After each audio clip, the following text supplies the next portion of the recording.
So, good morning and welcome. Chapter 14 of the Mishnah 14 of the second chapter of Pirkei Avos. And today we're going to learn a Mishnah that is attributed to an individual called Rabbi Elazar ben Aruch. Now, you might remember that a few Mishnahs ago we had Rabbi Yochanan ben Zakkai's 5-star students that we were introduced to. And then we were told that each of those students was going to teach us 3 major principles. So now we're up to the 5th of those students and the 3 major principles that he is going to teach us today. What are those 3 major principles?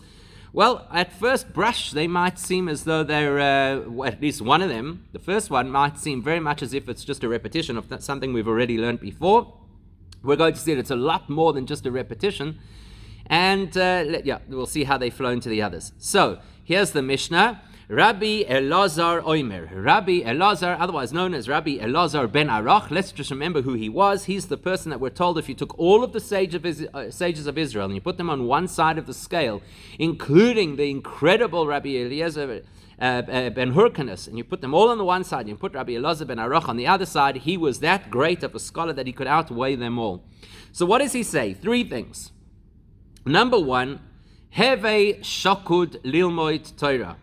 You should be very energetic, assiduous. I think that's the word that they use in English. You should be assiduous about Torah learning, which effectively means that when you learn Torah, it shouldn't just be one of those things, when I got the time, and if I'm in the mood, and if I have the energy, then I'll learn some Torah. Shakud means that whenever you have a free moment, you grab that moment and you learn Torah. It also implies that the way that you learn Torah should be with a tremendous amount of enthusiasm.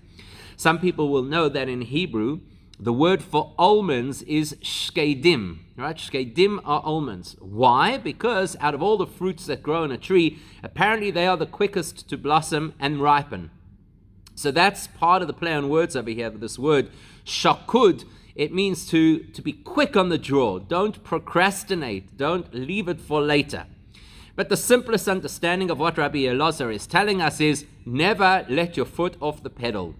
You know how it is. Sometimes people will say, I'm good, and I've learned, and I've achieved, and I have this qualification, or I've completed that book, or whatever the case is, and you feel that you can rest on your laurels. So Rabbi Elazar comes along and says, don't do that. Shakud, you've got to be consistent, always chasing the goal of learning more Torah. In a moment, we're going to see that Rabbi Elazar had good reason to teach this particular teaching. It's because of an unfortunate incident that happened to him in his own life. We'll come back to that. So that's principle number 1. Shakud lilmod Torah. Be very enthusiastic, energetic, and focused on your Torah learning. Number 2. V'da ma shetoshiv lapikoros. And then you should know what to respond to an apikoros. Now, exactly what an apikoros is, we'll have to examine what that is. Let's just talk generically at this point and say that an apikoros is somebody who denies the truth of Torah, who denies the truth of God. So Rabbi Elazar says, you've got to be ready. You've got to be ready for these people, and you have to know what you're going to respond and how you're going to respond to such an individual. Principle number 3, V'da lifnei miata omel, and then what you need to be conscious of is before whom are you working? In other words, who's your boss? Who are you responsible to? This is euphemistic. He's referring obviously to Hashem, that we're here to work for Hashem, we're here to serve Hashem, and by extension, part of the same meditation or focus is Umihu ba'al melachtecha sheyishalem lecha sechar pu'ulasecha. Who is the one who is the Baal, the owner, the person or being who has requisitioned your work, who will then pay you for what you have done?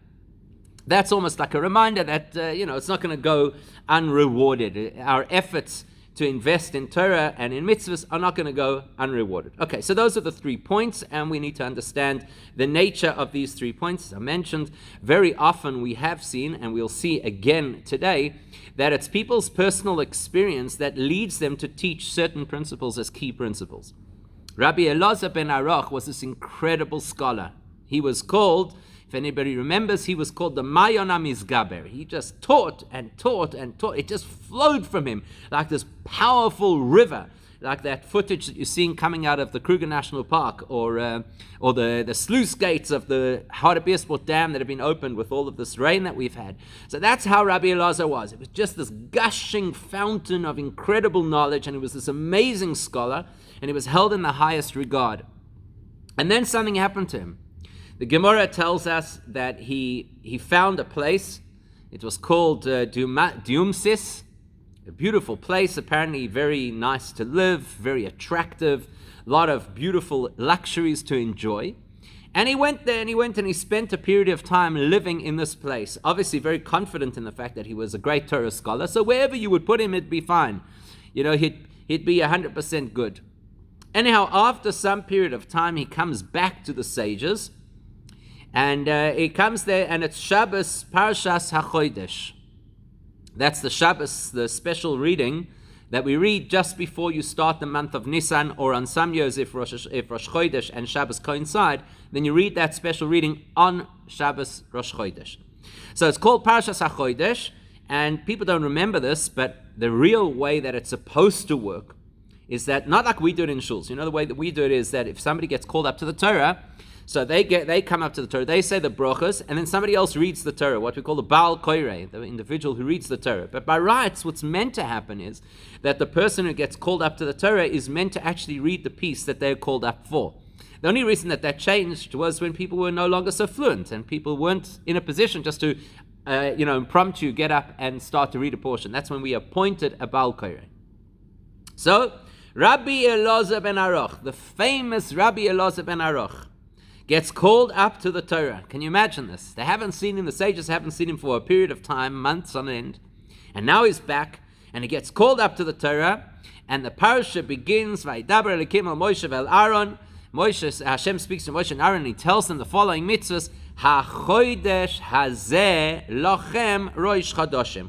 That this month should be for you the beginning of the months. And that's where we're given the mitzvah of what is called Kiddush HaChodesh, right? To look at the moon, and based on the moon, to determine when the Rosh Chodesh is going to be.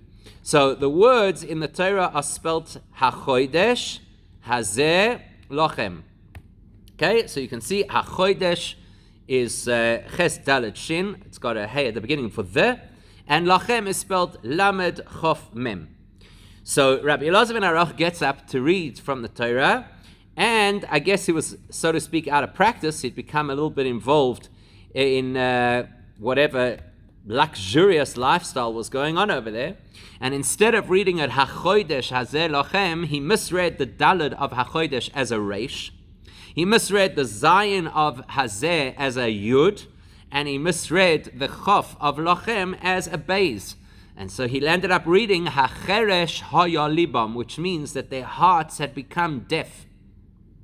You can imagine how embarrassing that was, not only for him, but for the entire community, this incredible sage that everybody held in such high regard. And after just a few months of being out of it, he came back and he couldn't read anymore. And it turns out that it wasn't just this particular verse. It turns out that he actually was fumbling through reading and learning ordinary things where he had been this incredible master, and now was suddenly a little bit out of his depth. It's no accident, everything is by divine providence. It's no accident that the specific words he got wrong were these words, which imply that somebody's heart has become completely deaf to spirituality. Instead of being open to Hashem, it become kind of, apathetic or disconnected. So that's why Rabbi Elazar ben Aruch says the very first thing you have to know in life is you never stop learning. There's no such thing as an individual who gets to a point where they say, look, I'm good. I have so much knowledge behind me, and I've been such a great scholar, and I've contributed so much to the Jewish community. So therefore, I'm okay. I'm good. I'm protected.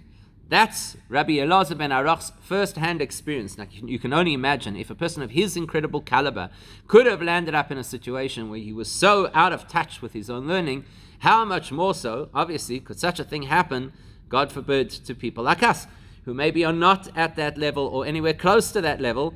So, we certainly run the risk if we're not learning constantly. And he doesn't just say learning, he specifically uses the word shkida, which means that a person learns with a tremendous amount of input. Well, that's what could happen. So it's interesting because the word shkida, or as he calls it over here, havei shakud lilmod Torah, actually relates quite strongly to the way that Rabbi Elizabeth ben Aruch was described by his colleague Abba Shol, by his teacher Rabbi Yochanan ben Zakkai. How was he described? Kamayon hamisgaber, like this raging torrential flow of water that completely floods and overcomes everything around it. Now that's actually what shoked also means. It's an expression that's used elsewhere in the Torah, like for example when a person stands vigil. That's shoked. It's the same kind of an expression. It's like when you make sure that you can control your environment. So much like you can imagine this water totally overwhelming the environment. So shoked means a similar kind of thing. Now, most people believe that the idea of shkida, that means this incessant, ongoing experience of learning, most people believe that that is a time-measured experience. So how much time do you learn? That's usually how people understand it. How much time on the calendar? How much time in your diary? So don't be one of these individuals who just has a casual relationship with Torah, but shoked, you should be completely engulfed in the experience of Torah. However, the meaning goes way beyond time. You know, we're in a constant battle, whether we're willing to acknowledge it or not.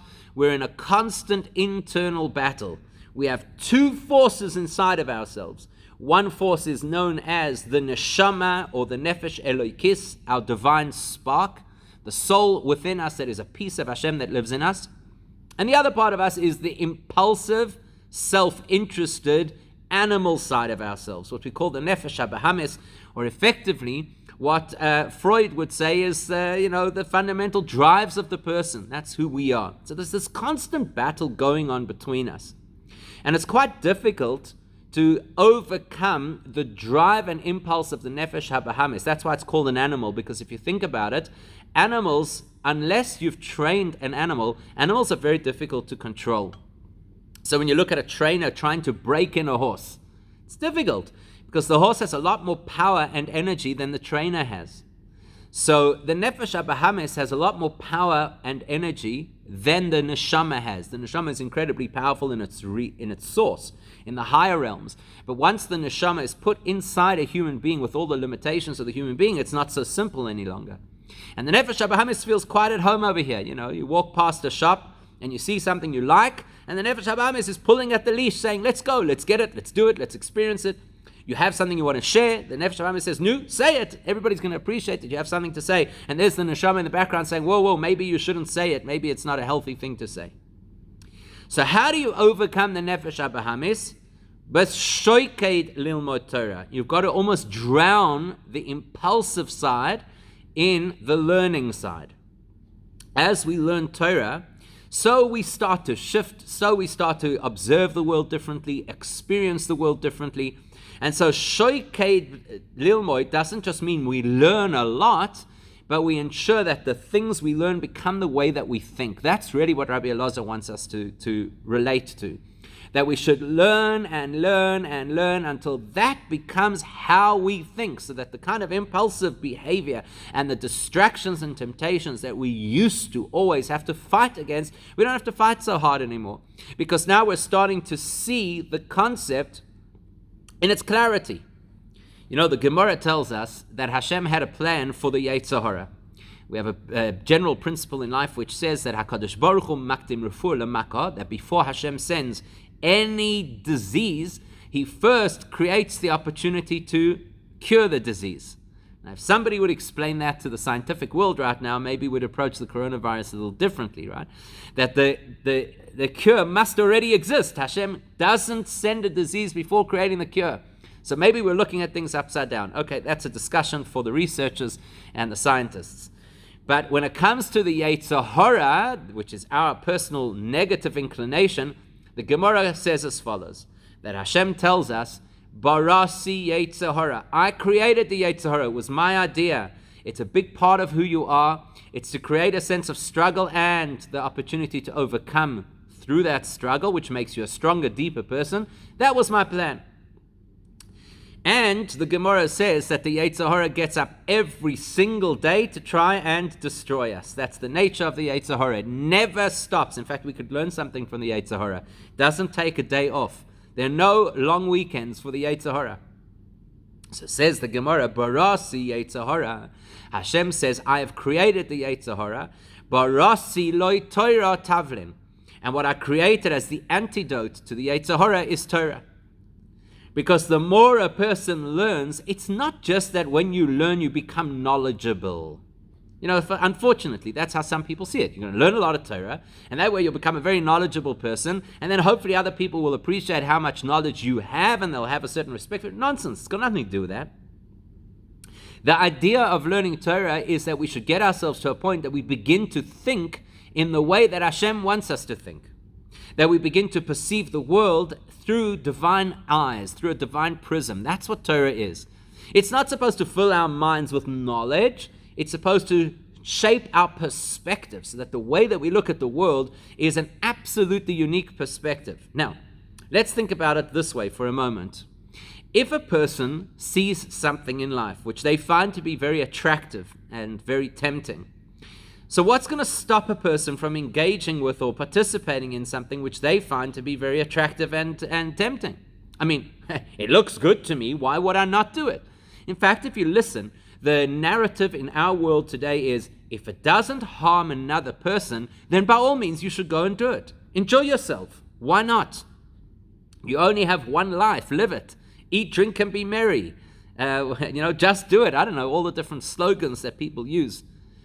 So that's if you look at the world through the eyes of the world. What Torah is meant to do is to shift us to a point that we no longer look at the world through the eyes of the world. We look at the world through the prism of godliness, which means we suddenly realize that the reason I'm here is not just to add another experience to my bucket list, or to add another pleasure to my repertoire.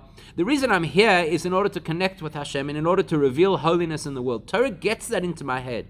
So if a shakud lilmod Torah means that a person should become so caught up in the experience of learning Torah that then becomes part and parcel of how I live.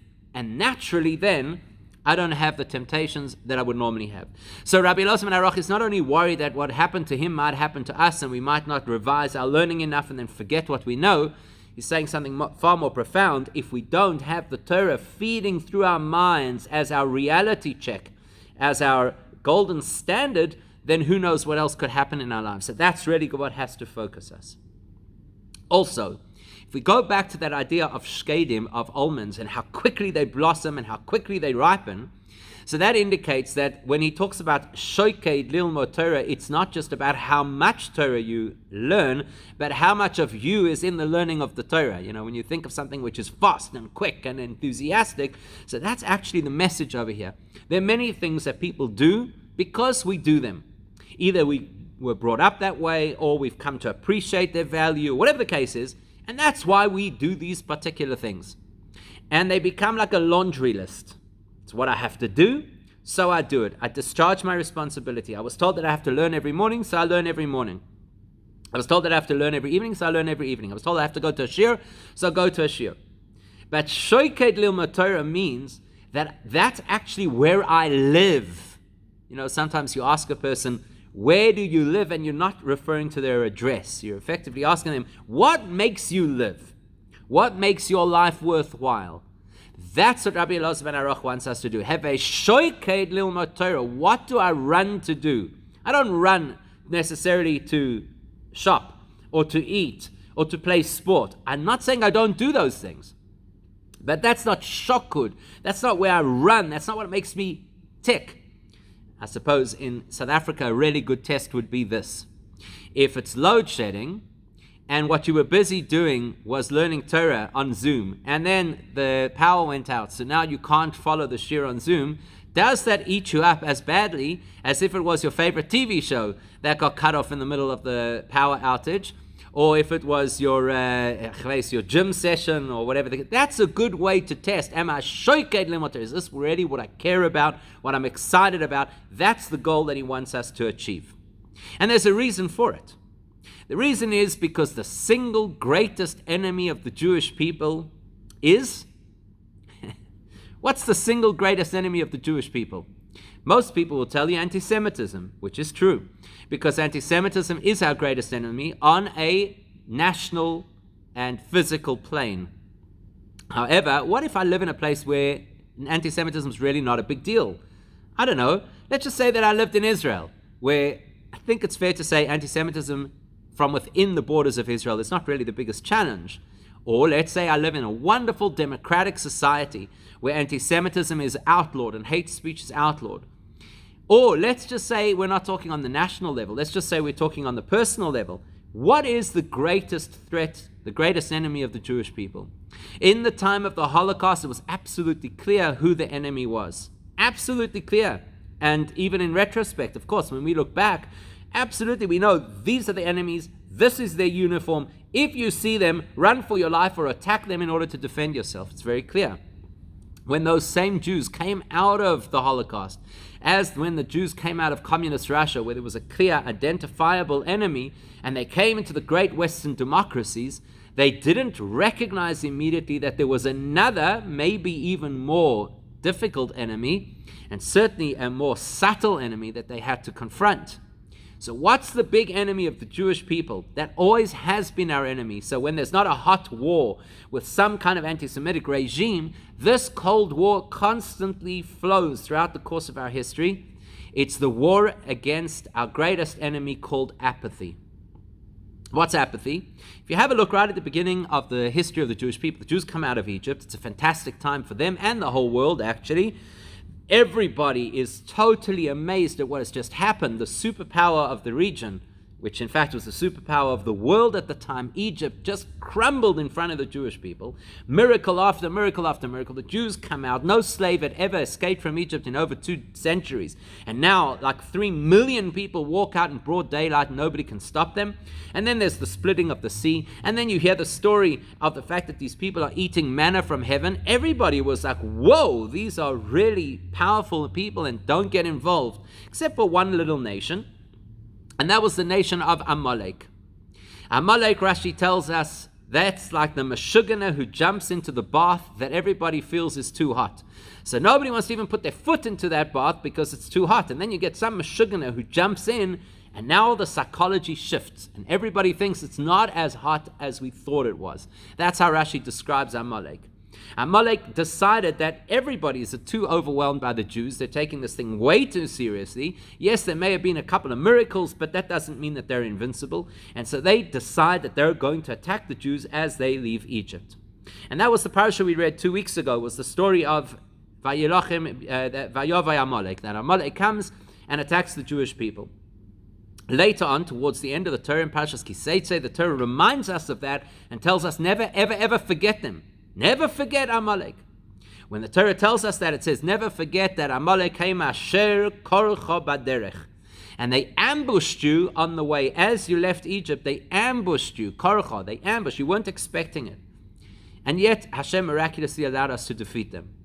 Now that word, korcha, which means to ambush, is also the same word as cold in Hebrew. Kar means cold. So korcha could be translated as made you cold, as Rashi says. It's like this big hot bath, and then one guy jumps in. Psychologically, it's no longer as hot as it was. So Amalek is seen as the archenemy of the Jewish people. Reish is Goyim Amalek.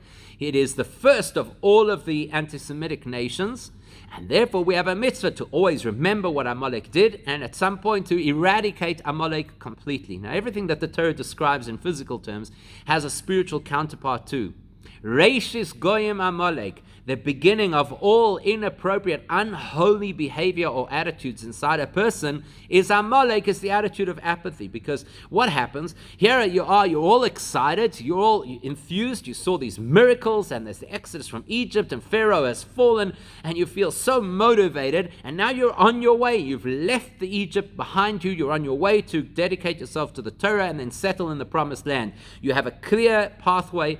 You have the drive and motivation to achieve your goals, and along comes Amalek and says, whoa, stop. Where do you think you're going?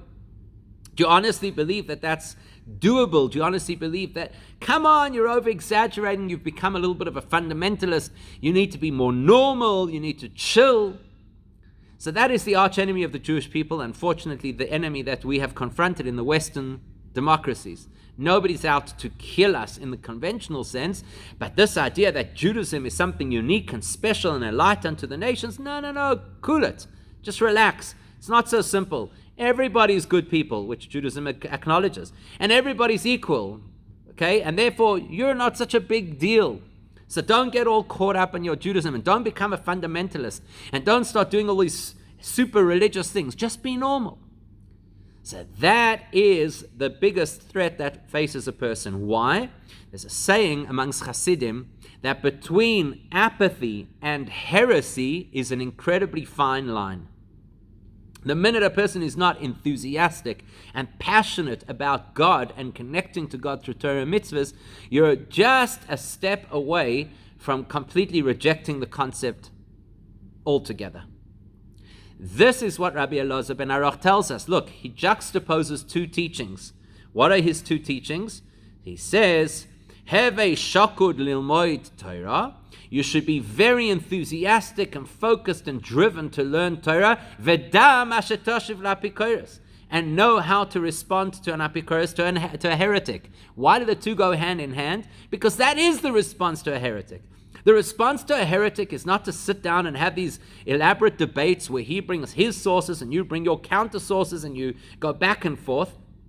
The response to a heretic is shokud lilmod Torah, that you should be so on fire and so enthusiastic and so alive in your own Judaism that he feels like he can't even say anything to you because he's coming with all this effectively apathetic, cool-it attitude. And you're coming with guns blazing, so he doesn't feel like he can get out of the starting blocks.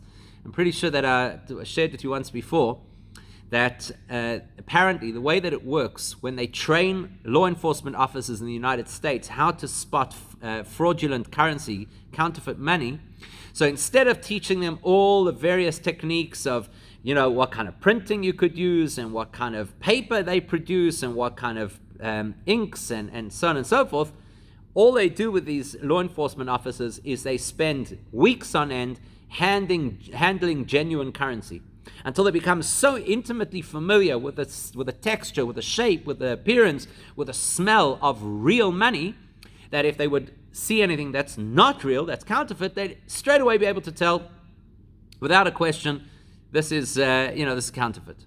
That's effectively what Rabbi Elazar is telling us. Have a shakud lilmod Torah. If you're so caught up in learning Torah, straight away you will immediately identify something that is not kosher, that is not the way that it should be. So don't think that we are in the business of learning debate techniques, and if this person comes with that argument, then I have this counter argument on the ready. Rather have a shakud lilmod Torah. Immerse yourself so much in truth, so much in genuine Judaism, you'll already know how to respond to something that is out of whack. And of course, the word apikoros is etymologically related to the word Hefka.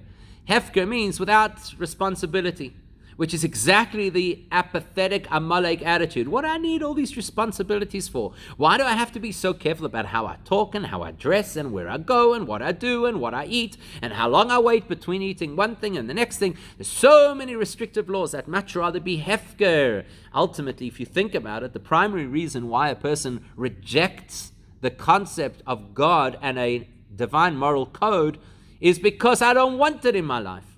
I don't want to have this burden on my shoulders. So if a shakud lilmod Torah, if a person is enthusiastic and completely invested in Torah learning, that is my excitement, that's what I care about. The previous Rebbe actually said that the word shakud means that you reach a point of absolute sacrifice. You're so dedicated to the Torah, you're willing to sacrifice everything for the Torah.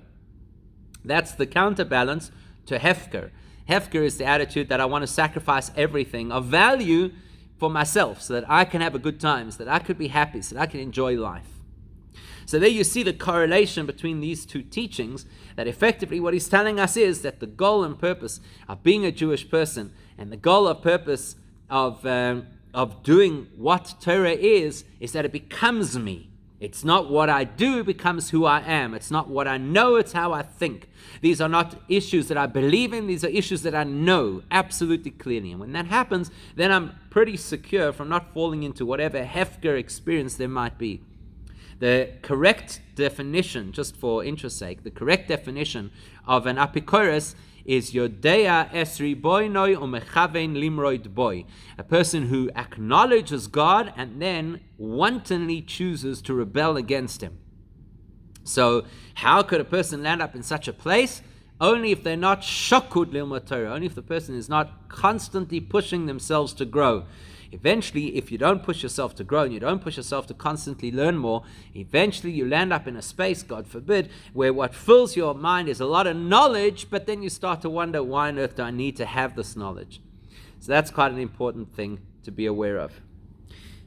Now the last and the third part of his teaching is, let's just put it up over here for everybody to see again. So the third part of his teaching is, V'da lifnei mi ata omel, know before whom you are working. Now the word over here, omel, is a very important word. And you should know who it is that you are answerable to, because obviously then you can rely on the reward that's to follow. So on a simplistic level, what he's saying is this. Simply put, let's just be aware. Be aware of the fact that we are here to serve Hashem, and be aware of the fact that no good deed goes unrewarded. Yes, I know the cynics have a different version of that phrase, but no good deed goes unrewarded, because Hashem is the one who's going to repay you. It's not like people. You know how people are. People will make you promises from here till who knows where, and they won't necessarily keep a fraction of them. Whereas whatever Hashem tells you, Hashem is absolute truth. Whatever Hashem says, it's going to happen. Hashem doesn't run out of resources, and He certainly doesn't forget. So that's the simplest understanding of what He's telling us. Be aware of in front of whom you work. You know, they say a little bit tongue-in-cheek. I can't remember who it was, but I just recently heard the story in a different format.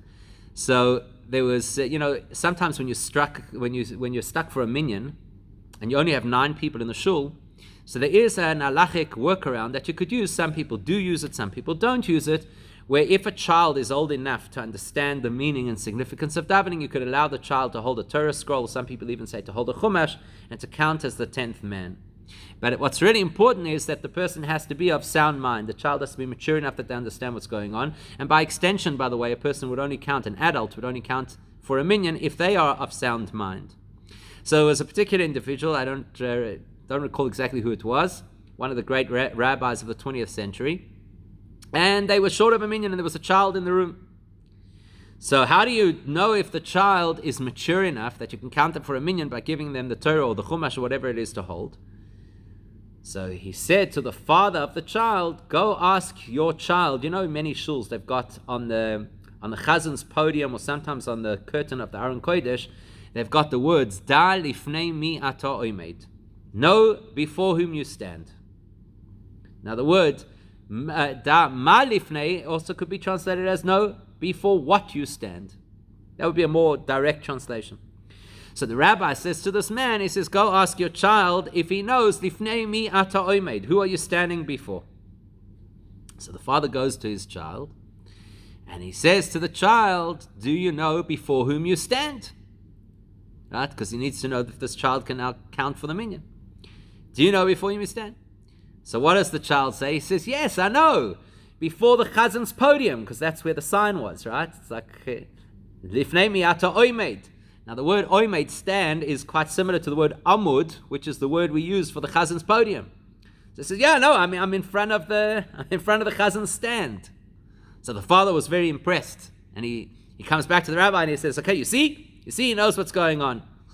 So the rabbi says, we need 2 more for the minyan. In other words, the father's not of sound mind either. If he's excited about the fact that his child interpreted Da lifnei mi ata oimed means that you have to know the furniture that you're standing before, then you've completely missed the point. So not only is the child unaware, the father's unaware as well. In other words, the point is that very often we use that expression. We say, know before whom you stand. But do we actually stop and appreciate what does that mean?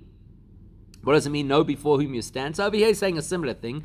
Know for whom you're working. Unfortunately, like it or not, but unfortunately, this is a reality. That many people, you know who they work for. Unfortunately. Why do people do mitzvahs? Because they're working for themselves. Ultimately. Why am I doing all these difficult things? For a whole variety of reasons. So for some people it will be because it's going to give me a better life, obviously. If I do these mitzvahs, I'll have a better life. If I learn Torah, I'll be a cleverer person. You know how many people, it's very interesting, over the last few months, one of my children's been interviewing some very successful business people in South Africa. And a number of these business people said, and they're not religious people, they said, you know, whenever we employ people who have a yeshiva background as opposed to a university degree, the kids with a yeshiva background are always smarter in business. Oh, now I know why I should learn Torah, because I'm going to be smarter in business, right? It's an amazing thing. That's what's made Jews so clever and so innovative, and that's why we've come up with all these great inventions and won so many Nobel Prizes. Why? Because of the Torah. So who am I serving? Am I serving Hashem? Am I working for Hashem? Or am I working for me? It's in my interest. I'm going to be a cleverer person. We're going to have a more wholesome family because every week we take off 24 hours where we disengage from the world so we can spend time as a family over Shabbos. See, I'm working for me. It's good for me. It's in my interest. Or, you know, if you follow the mikveh laws, it's the most enriching thing for a couple. You have the most incredible marriage because of it. So who am I working for? For me. Besides the practical downside of that, which is that sometimes it doesn't work out so well, and sometimes these mitzvahs are actually quite challenging, and sometimes following the mikveh laws could put a tremendous strain on a couple, God forbid, and sometimes keeping Shabbos could put strain on a family because one part of the family lives in one part of town and the other part of the family lives in the other part of town. And if I'm only doing it because I'm serving myself, who knows what could happen? So effectively, that's what Rabbi Elazar is telling us. Know who you're working for. It's not for you. It's not even for your Gan Eden that you're going to get, because that's also working for yourself. I'm going to do a lot of work now, a lot of mitzvahs now. It's going to take time and money now, but it's okay because how long do we live here anyway? 70, 80, 90, 100 years.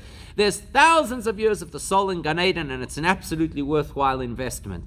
He says, remember who you are working for. Now this word amel, which means toil, it implies more than just working, it implies working with a tremendous investment and exertion. There's a verse in the Torah that says, Adam le'amol yuvaled. That's why people were created. We were created to toil. So anybody who loves the fact that we live in the 21st century because everything happens at the push of a button and you can do everything online and you just click, click, click, and the next thing, who is it, Zulzi comes to your door, or Amazon comes to your door, whoever it is, and they just drop everything on. Fantastic, you know. I don't have to work anymore because everything's on YouTube, so I don't have to learn anymore because everything's on searchable Google, whatever. Adam le'amal yuvaled. It is a value of the Jewish people to toil. That's what the pasuk says, that it's a value to toil. The Gemara asks on that verse, when the Torah uses the word amal, when it uses the word toil, what is it actually referring to? One version in the Gemara is that it's literally referring to amal melacha. That a person, a human being, has to be a productive human being. That's it. That's what we're here for. That's what we have to do.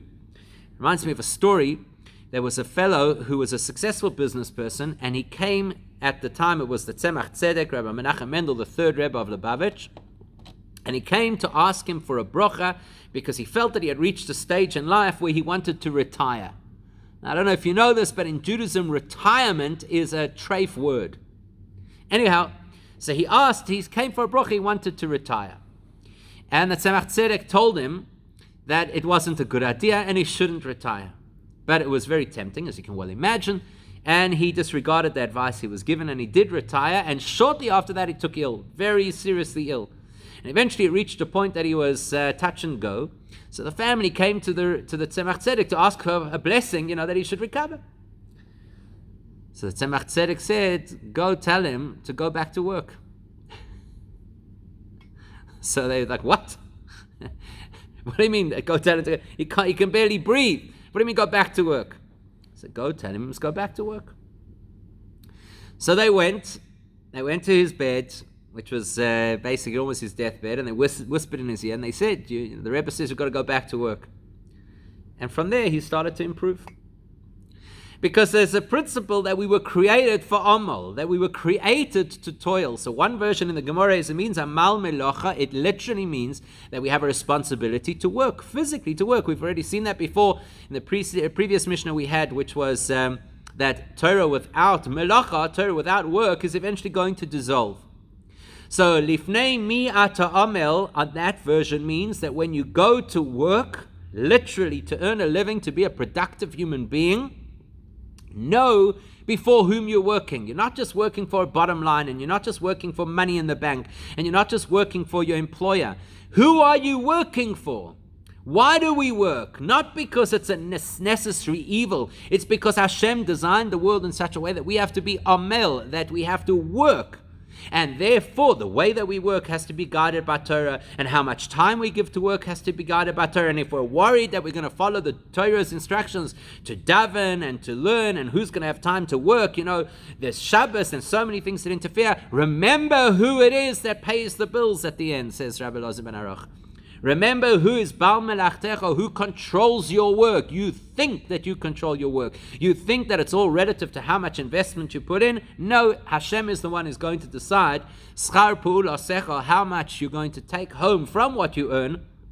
And there are quite a number of letters that the Rebbe wrote to people that said it's not just about how much money you take home at the end of the month, but you definitely don't get to choose what you have to spend that money on. So to have Hashem's brocha, that the money you earn is spent on healthy, good, positive things, for that you have to remember who you're working for. The second version of the Gemara says that amal means amal sicha. It means that you've got to work on your speech.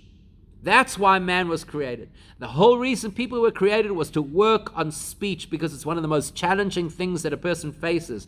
The ability to know what to say, when to say, and most importantly, what not to say. So amal sicha, you have to know in front of whom you might think, maybe I should say this, maybe I should say that, maybe this is not so bad. Remember who it is that you are responsible to for the toil of speaking. And then, of course, you have the possibility and promise of reward for speaking appropriately. The third opinion in the Gemara is that it refers to amal Torah, that it literally refers to the fact that a person is supposed to toil over Torah learning. Hashem did not gift us, according to this opinion, He did not gift us with these incredible talents and this brilliant human mind that distinguishes us from every other living creature, just so that we should become business people, and just so we should be able to, not that just, it's a big deal to be able to control our mouths, but the real reason Hashem gave it to us is that we should invest the talent of our intellect in Torah. And that, according to the third opinion in the Gemara, is what is Rabbi Elizabeth is talking about over here, that we have to remember we learn Torah. Why? For Hashem's sake, because it's a dedication to Hashem, it's a mitzvah, it's not just the collection of information or the collection of wisdom. And when we do Torah in the correct fashion, then we get from Hashem the greatest feedback from that Torah learning.